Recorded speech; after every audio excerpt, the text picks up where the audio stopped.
One of the most often asked questions in Bootstrap Studio that I get is about e-commerce and how to do it in Bootstrap Studio.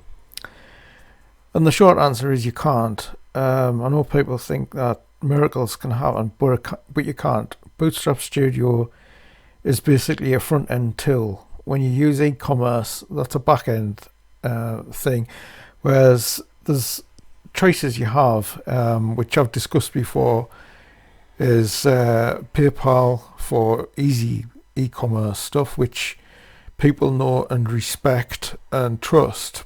Of course, with all these things, there's hackers and things like that always trying to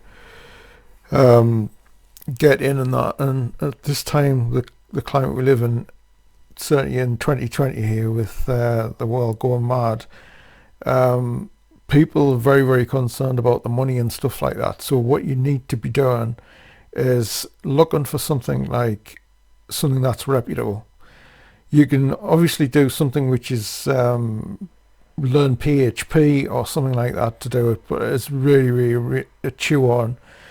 I know the last time I did e-commerce, I got 150 quid for it, which is peanuts really, and it just isn't worth it. So using a third party is definitely the way to go here. So if you like, we're on something like this. I've just taken this theme in Bootstrap Studio and run that.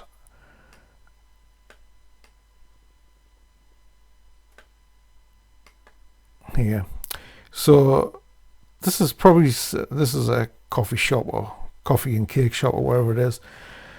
And for something like that, if you were having that, then you know about us, home about us, then the products, for example, every mocha coffees and all the rest of them that they have, cakes and that usually go with the coffees, certainly here in the UK.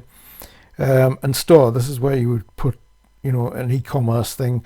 At the moment, if this was the way it is now, where everybody's cleaning hands and all the rest of it, somebody could probably do it over, sort of over the net, and you just walk in the shop and you get your stuff. That's if the stores are open, but I'm just giving this as an example. It could be any store. So this one here has just got when we open and stuff like that. But this is where you would put the e-commerce side of things. And although I like one-page websites with e-commerce, I'm pretty much, I think that's a wrong way to go. That might just be my taste. But I think that you need a store like purely by itself, so it detaches from the rest of the website. Linked, of course, but detached in the way that people know what they buy and etc. in the shopping cart.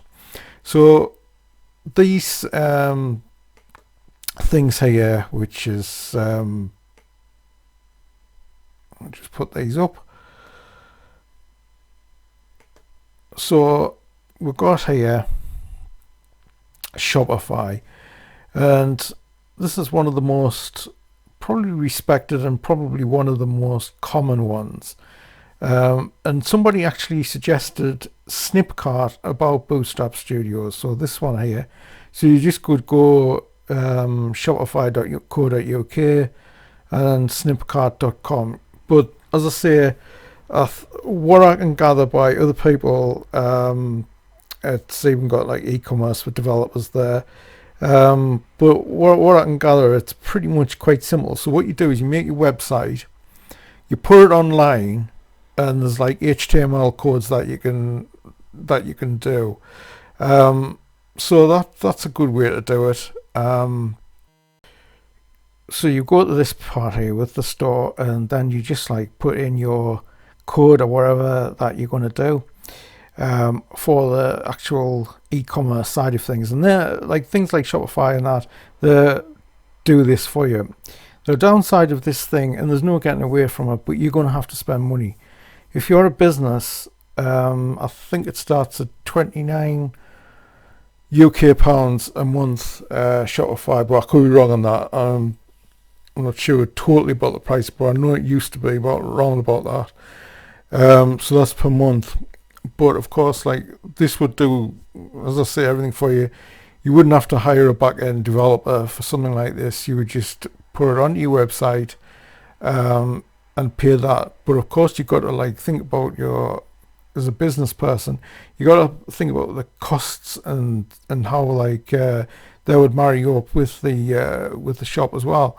And again, if it's just a small shop you want to do, I still think PayPal has a role to play in that. Okay, so thanks for watching, and hope some of you have found that helpful.